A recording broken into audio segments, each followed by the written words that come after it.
بسم اللہ والصلاة والسلام علی رسول اللہ محمد صلی اللہ علیہ وعلی آلہ وسلم وعلی ازواجہ واصحابہ وذریتہ اجمعین۔ آج مختصر سی ایک بات لے کر حاضر ہوا ہوں، اور وہ بات نبی علیہ الصلوۃ والسلام کی ایک حدیث شریف جو کہ بہت مشہور اور معروف حدیث ہے کہ انما الاعمال بالنیات، عملوں کا دار و مدار نیتوں پر ہوتا ہے۔ اس حدیث شریف کی مختصر سی شرح پیش کرنا چاہتا ہوں، اور اس موضوع کو لے کر بات کرنے کا سبب یہ ہے کہ ہمارے مسلمان بھائیوں بہنوں میں کچھ ایسے بھی ہیں، بلکہ اب تو اکثر ایسے دکھائی دیتے ہیں جو اپنے کسی غلط کام کو درست سجھانے کے لیے، درست دکھانے کے لیے رسول اللہ علیہ الصلوۃ والسلام کی اس حدیث شریف یعنی انما الاعمال بالنیات، عملوں کا دار و مدار نیتوں پر ہے، اس حدیث شریف کا سہارا لیتے ہیں کہ ہم تو یہ کام نیک نیتی سے کر رہے ہیں، یا یہ کہ ہم تو یہ کام بس عادتاً کرتے ہیں، کسی برائی کی نیت سے نہیں کرتے۔ مثال کے طور پہ کوئی بے پردہ خاتون گھر اور بازار میں ایک جیسا حلیہ لیا پھرتی ہیں، جیسے گھر میں بیٹھی ہیں ویسے اٹھ کے بازار میں چلی گئیں۔ انہیں سمجھائیے تو کہتی ہیں میں کسی بری نیت سے تو ایسے باہر نہیں آتی، میری نیت تو پاک صاف ہے، کسی اور کی بری ہو تو میں کیا کروں؟ انما الاعمال بالنیات، عملوں کا دار و مدار تو نیتوں پہ ہے، میری نیت صاف ہے۔ دوسری مثال، دن بھر کی مشقت سے تھکا ہوا کوئی شخص اگر شام کو 2-4 گھونٹ لگا لا ہے یا 2-4 سوٹے بھر لیتا ہے، کش لگا لیتا ہے، اسے سمجھائیے تو کہتا ہے اجی صاحب میں تو ذرا اپنا ذہنی دباؤ، ٹینشن، انزائٹی کم کرنے کے لیے ہلکا پھلکا سے انتظام کرتا ہوں، کوئی نشے کی نیت سے تو نہیں کرتا، اور جناب انما الاعمال بالنیات، عملوں کا دار و مدار تو نیتوں پہ ہے، میری تو نیت ہے ہی نہیں ایسی کوئی، وغیرہ وغیرہ وغیرہ، ایسی بہت سی مثالیں ملتی ہیں۔ اگر اس حدیث شریف کو استعمال کر کے اپنی غلطیوں کو درست کام اور اپنے گناہوں کو ناقابل گرفت سمجھنے یا سمجھانے والے میرے مسلمان بھائی بہنیں اس حدیث شریف کو پورا پڑھ لیں تو اچھی طرح سے یہ سمجھ سکتے ہیں کہ اس حدیث شریف میں ایسی کوئی بات نہیں کہ کوئی بھی کام فقط نیک نیتی سے کیے جانے کی وجہ سے بس نیک کام ہی سمجھا جائے گا اور اس کا ثواب ملے گا، بلکہ اس حدیث شریف میں یہ سمجھایا گیا ہے کہ ہر نیک کام کا انجام وہ کام کرنے والے کی نیت کے مطابق ہی ہوگا۔ کسی غلط کام یا گناہ کو نیک نیتی کی بنا پر کرنے سے وہ نیکی نہیں بن جائے گا۔ آئیے ہم اس حدیث شریف کو پورا پڑھتے اور سمجھتے ہیں۔ یہ حدیث شریف ہمارے دوسرے بلا فصل خلیفہ امیر المومنین عمر الفاروق رضی اللہ عنہ و ارضاہ سے روایت ہے کہ رسول اللہ علیہ الصلوۃ والسلام نے ارشاد فرمایا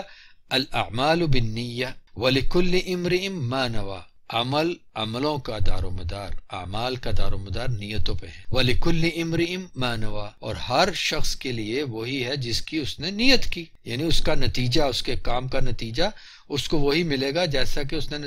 نیت کی۔ فَمَنْ كَانَتْ هِجْرَتُهُ إِلَى اللَّهِ وَرَسُولِهِ فَهِجْرَتُهُ إِلَى اللَّهِ وَرَسُولِهِ، تو جس نے اللہ اور اس کے رسول کی طرف ہجرت کی، ان کی رضا اور ان کی خوشنودی پانے کے لیے، ان کی تابعداری اختیار کرنے کے لیے ہجرت کی، تو اس کی ہجرت اللہ اور اس کے رسول کی طرف ہی ہے۔ وَمَنْ كَانَتْ هِجْرَتُهُ لِدُنْيَا يُصِيبُهَا أَوْ امْرَأَةً يَتَزَوَّجُهَا فَهِجْرَتُهُ إِلَى مَا هَاجَرَ إِلَيْهِ، اور جس کی ہجرت اس لیے ہے دنیا کمانے کے لیے، اور اس لیے ہے کہ وہ کسی عورت سے وہاں ہجرت کر کے نکاح کرے، تو اس کی ہجرت اسی طرف ہے، اس کا انجام، اس کا نتیجہ اس کو ویسا ہی ملے گا جیسی اس نے نیت کی۔ یعنی اس حدیث میں یہ بتایا گیا کہ عملوں کے نتیجے کا دار و مدار نیتوں پہ ہے، اور ہر شخص کے لیے وہی نتیجہ ہے جس کی اس نے نیت کی، لہذا جس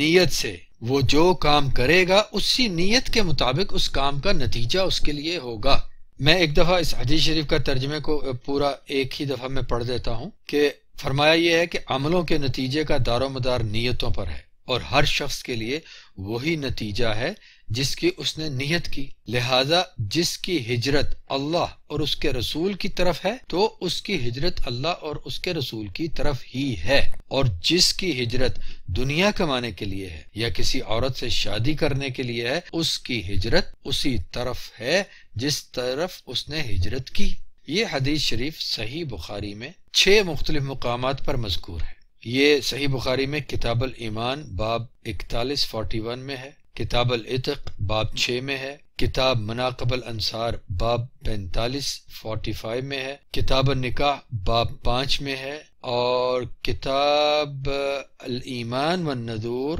میں باب 23 میں ہے، اور کتاب الایمان کے پہلے باب میں بھی ہے۔ اب میرے محترم بھائی اور بہنوں سامعین، ذرا مزید توجہ فرمائیے۔ اس حدیث شریف میں کسی گناہ کا نہیں بلکہ ایک جائز، حلال اور نیک کام کا ذکر کیا گیا ہے، اس کام کی مثال دے کر سمجھایا گیا ہے، اور وہ کام ہے ہجرت کرنا۔ اور یہ بتایا گیا ہے کہ جس نے اللہ اور اس کے رسول کی طرف ہجرت کی، یعنی اللہ کی رضا پانے کے لیے، اللہ اور اس کے رسول کی تابع فرمانی اختیار کرنے کے لیے ہجرت کی، تو ایسی ہجرت کا انجام اس شخص کی نیت کے مطابق ہی ہوگا، اور وہ یہ کہ ہجرت کرنے والے کو اللہ اور اس کے رسول کا قرب ملے گا، اجر و ثواب ملے گا۔ اگر دنیا کمانے کے لیے یا کسی عورت سے نکاح کرنے کے لیے ہجرت کی، تو اس ہجرت کے بدلے میں اسے کوئی اجر و ثواب نہیں ملے گا۔ ہے تو وہ ہجرت ہی ایک نیک کام، لیکن نیت اس کی اللہ کے لیے نہیں تھی، اللہ کے رسول کی اطاعت اور تابع فرمانی کے لیے نہیں تھی، اس لیے اس کو اس نیک کام کرنے پر بھی اجر و ثواب نہیں ملے گا،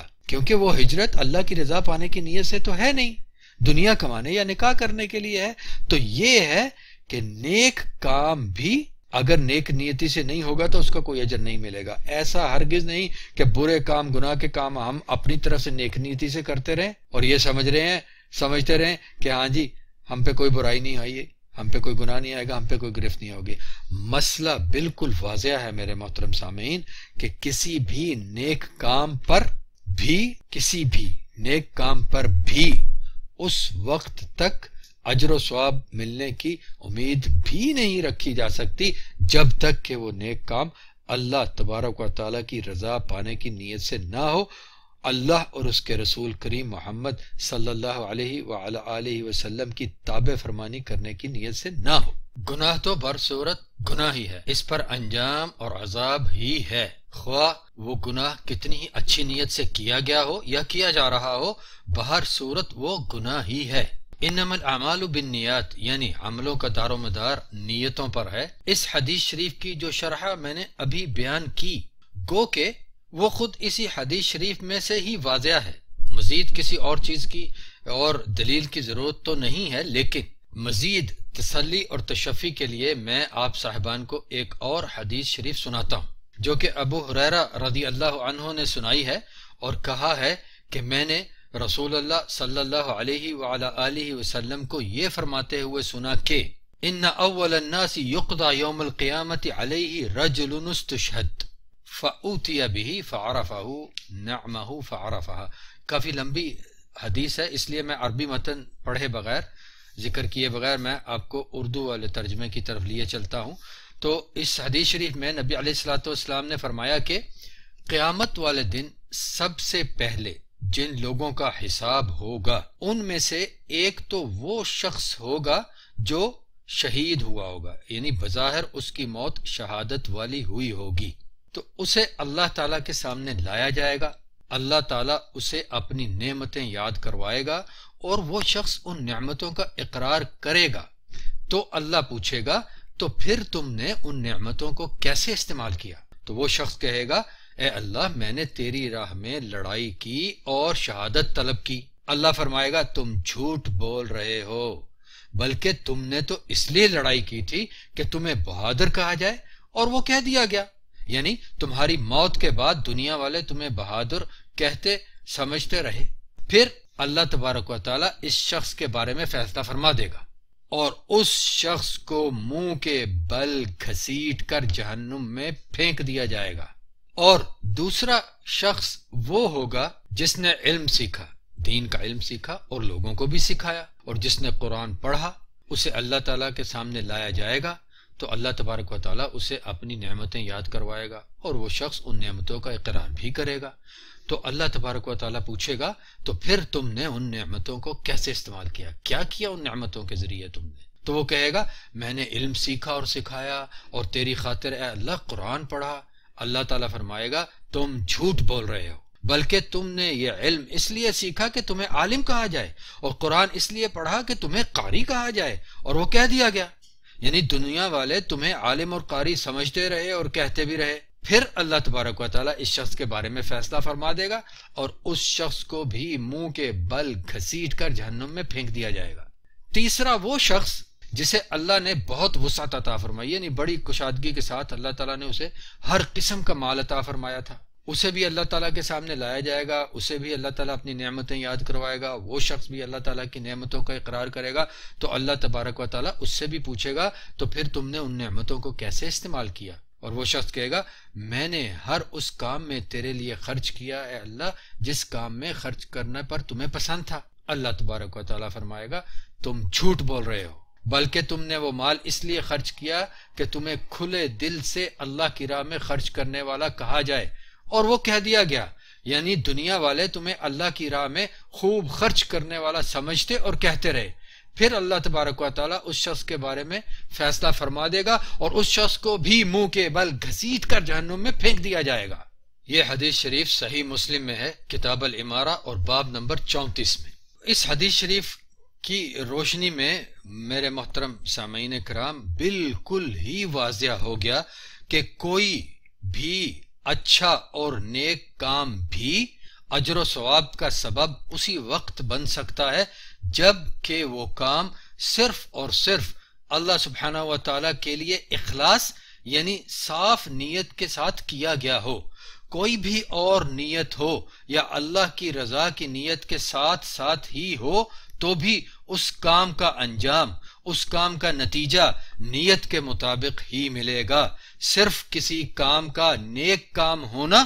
اجر و ثواب کا سبب نہیں بن سکتا۔ یہی مسئلہ، یہی بات اللہ سبحانہ و تعالیٰ نے بھی سمجھائی ہے اور ارشاد فرمایا ہے وَمَن يُرِدْ ثَوَابَ الدُّنْيَا نُؤْتِيهِ مِنْهَا وَمَن يُرِدْ ثَوَابَ الْآخِرَةِ نُؤْتِيهِ مِنْهَا۔ اور جو کوئی دنیا کے ثواب کا یعنی دنیا میں اجر پانے کا ارادہ کرے گا تو اسے دنیا کا اجر میں سے ہی دیا جائے گا، اور جو کوئی آخرت کے ثواب کا ارادہ کرے گا تو اسے آخرت کے ثواب میں سے ہی دیا جائے گا۔ سورۃ آل عمران کی آیت نمبر 145 145۔ اور یہ بھی ارشاد فرمایا اللہ تبارک و تعالیٰ نے یہی مسئلہ سمجھاتے ہوئے کہ من کان یرید حرث الآخرۃ نزد له فی حرثہ ومن کان یرید حرث الدنیا نؤتیہ منہا وما له فی الآخرۃ من نصیب۔ اس آیت شریفہ میں بالکل واضح معاملہ سمجھ میں آ گیا کہ جو کوئی آخرت کی کھیتی میں سے حاصل کرنے کا ارادہ کرے گا اسے ہم اس کی کھیتی میں بڑھاوا دیں گے، آخرت کے لیے۔ اس کی نیت آخرت کے لیے ہے، اللہ کی رضا پا کر آخرت سنوارنے کے لیے ہے، تو اس کی اسی کھیتی میں اللہ پاک اس کو بڑھاوا دیں گے۔ اور جو کوئی دنیا کی کھیتی میں سے حاصل کرنے کا ارادہ کرے گا تو اسے اسی کھیتی میں سے دیں گے جس کا ارادہ بظاہر نیک کام ہے۔ یہ ہجرت والی مثال دیکھ لیں، لیکن اس میں اس کا ارادہ اللہ کی رضا پانے کا نہیں، آخرت سنوارنے کا نہیں، دنیا کا کوئی کام کرنے کا ہے، تو اس کو وہی ملے گا، اسے اسی کھیتی میں سے دیں گے اور اس کے لیے آخرت کی خیر اور فلاح میں کوئی حصہ نہ ہوگا۔ سورۃ شورى آیت نمبر 20۔ تو بالکل واضح ہو گیا یہ معاملہ کہ نبی علیہ الصلوۃ والسلام کے فرمان شریف الاعمال بالنیہ یا الاعمال بالنیات، عملوں کے نتیجے کا دار و مدار نیتوں پر ہے۔ واضح ہو گیا کہ اس کا مطلب ہرگز یہ نہیں ہے کہ کوئی برا کام بھی نیک نیتی سے اپنے طور پہ کیا جائے تو وہ برا نہیں رہے گا، وہ اچھا ہو جائے گا اور اس پہ کوئی اجر و ثواب ملے گا، بلکہ یہ ہے کہ ایک اچھا کام بھی اگر اچھی نیت سے نہیں ہوگا، اللہ کی رضا پانے کے لیے نہیں ہوگا، اللہ کے لیے نہیں ہوگا، اللہ اور اس کے رسول علیہ الصلوۃ والسلام کی تابع فرمانی اختیار کرنے کے لیے نہیں ہوگا، تو وہ اچھا کام نیکی والا کام ہونے کے باوجود بھی اس کا اجر و ثواب نہیں ملے گا۔ آج کی مجلس کا اختتام کرتے ہوئے اپنی کچھ دیر پہلے کہی گئی بات کو دہراتا ہوں کہ اور یہ گزارش کرتا ہوں آپ سب سے کہ اچھے طریقے سے اس چیز کو سمجھ لیجئے، اس مسئلے کو سمجھ لیجئے کہ کسی بھی نیک کام پر بھی اس وقت تک اجر و ثواب ملنے کی امید بھی نہیں رکھی جا سکتی جب تک کہ وہ نیک کام خالصتاً اللہ کی رضا پانے کی نیت سے نہ کیا گیا ہو، اللہ اور اس کے رسول کریم محمد علیہ الصلاۃ والسلام کی تابع فرمانی اختیار کرنے کی نیت سے نہ کیا گیا ہو۔ اور یہ بھی یاد رکھیے کہ گناہ تو بہر صورت گناہ ہی ہے، اس کا انجام عذاب ہی ہے، خواہ وہ کتنی ہی اچھی نیت سے کر رہا ہو۔ لہذا میرے وہ سب ہی مسلمان بھائی اور بہنیں جو اس حدیث شریف کو یعنی انما الاعمال بالنیات والی حدیث شریف کو غلط انداز میں سمجھ کر اپنی غلطیوں اور گناہوں کو اپنی نیت کی آڑ میں اللہ کی گرفت سے محفوظ سمجھتے ہیں، وہ اپنی سوچ اور سمجھ کی اور اپنے کاموں کی، اپنے اعمال کی اصلاح کر لیں۔ اللہ تعالی ہم سب کو ہر شر سے محفوظ رکھے۔ والسلام علیکم ورحمۃ اللہ وبرکاتہ۔